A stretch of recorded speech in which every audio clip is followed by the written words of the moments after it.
சின்ன பூவே மெல்ல பேசு, உந்தன் காதல் சொல்லி பாடு, வண்ண பூவிழி பார்வையில் பூவினம் நாணுது, உந்தன் காலடி ஓசையில் காவியம் தோணுது. சின்ன பூவே மெல்ல பேசு, உந்தன் காதல் சொல்லி பாடு. அனைவருக்கும் வணக்கம். நான் உங்கள் மருதாணி தியாகசீலன்.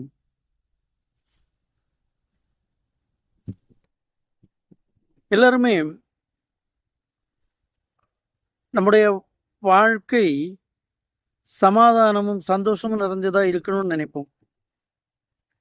வாழ்க்கையினாலே பல பிரச்சனைகள் இருக்கும். வாழ்க்கை என்பது கரடு முரடான பாதையில் நாம் பயணிப்பது போன்றது.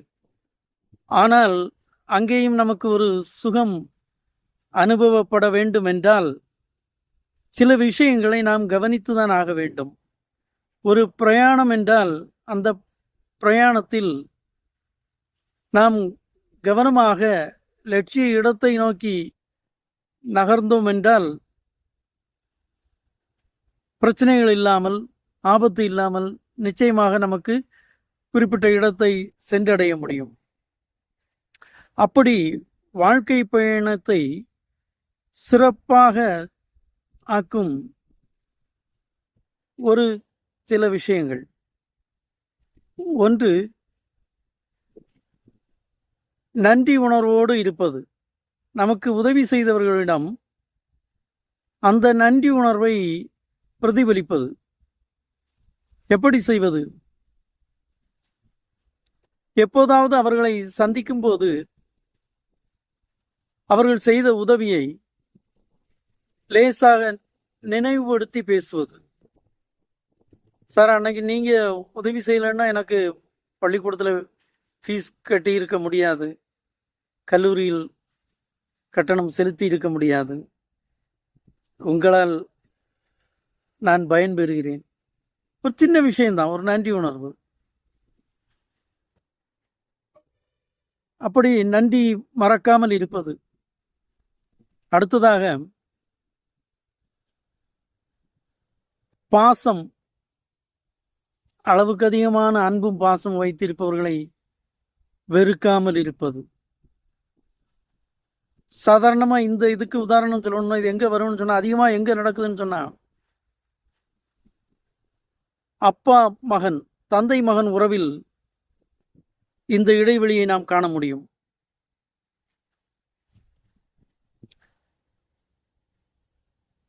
அப்பா என்பவர் குடும்பத்தில் பாசம் இல்லாமல் இருப்பதில்லை.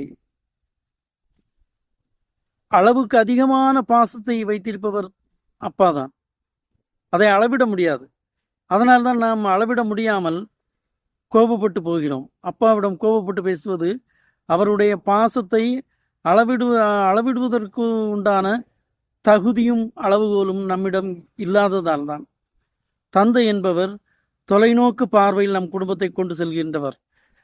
பிள்ளைகள் அவர்கள் ஒரு குடும்ப வாழ்வில் ஏற்படும் போது எந்தவித சங்கடமும் இல்லாமல் நிம்மதியான வாழ்க்கையை பெற வேண்டும் என்று தொலைதூர பார்வையில் பார்த்து செய்கின்றவர். சின்ன வேலை தான் செய்வாங்க, சின்ன வருமானம் தான் இருக்கும். ஆனால் அவருடைய பார்வையில் தொலைநோக்கு சிந்தனை அதிகமாக இருக்கும். நம்முடைய எதிர்கால நிம்மதியான வாழ்வு அதில் இருக்கும். அப்போது இது போன்ற உறவில் சிலர் தாயிடமும் காட்டுவதுண்டு, அம்மாவிடமும் சில நேரங்களில் இந்த மாதிரி உறவு விரிசல் வந்துவிடும். தாயும் தந்தை என்பவர்கள் பிள்ளைகளிடம் அளவில்லாமல் அன்பை காட்டுகிறவர்கள். இந்த பிள்ளைகள் பெற்றோரிடம் உள்ள அன்பும் பெற்றோர் பிள்ளைகளிடம் உள்ள அன்பிற்கும் அளவுகோல் வைக்க முடியாது, அளவுகோல் இல்லை அதற்கு. அப்போ இந்த அளவுக்கு பாசம் வைக்கும் ஒருவரிடம் நாம் வெறுக்காமல் இருப்பது, அவர்களை வெறுக்காமல் இருப்பது. இன்னொன்று, மூன்றாவது விஷயமாக நம்பிக்கை துரோகம் செய்யாமல் இருப்பது.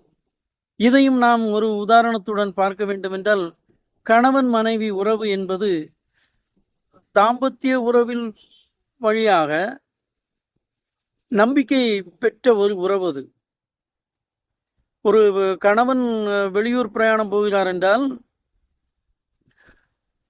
மனைவியும் பிள்ளைகளும் எப்படி இருக்கிறார்களோ என்ன செய்தார்களோ என்றுதான் சிந்திப்பாரே தவிர மனைவியை பற்றி தவறான சிந்தனைகள் அவருக்கு இருக்காது. ஏனென்றால் அவர் அந்த அளவுக்கு மனைவியை நேசித்து அன்புடனும் அந்த நம்பிக்கையை பெற்றிருப்பார், மனைவியினுடைய அன்பை பெற்றிருப்பார். அதுபோலதான் மனைவியும் எங்காவது வெளியில் செல்லும் போதும் கணவன் தவறு செய்து விடுவாரோ என்று பயந்து செல்வதில்லை. ஏனென்றால் அவர்களுடைய தாம்பத்தியத்தில் உள்ள ஆழமானது அந்த நம்பிக்கையை கொடுத்திருக்கிறது. இது போன்ற நம்பிக்கையில் இருக்கும்போது இந்த நம்பிக்கைகளுக்கு துரோகம் செய்யாமல் இருப்பது, இந்த மூன்றையும் நாம் சிறிது கவனித்தோமானால் வாழ்க்கை பயணம் மிக அருமையாக அமையும், மிக அருமையாக அமையும். சிந்திப்போம், செயல்படுவோம், வாழ்க்கையை இனிமையாக கொண்டு செல்வோம். இந்த நாள் இனிய நாளாக அமையட்டும். வாழ்த்துக்கள், வாழ்த்துக்கள்.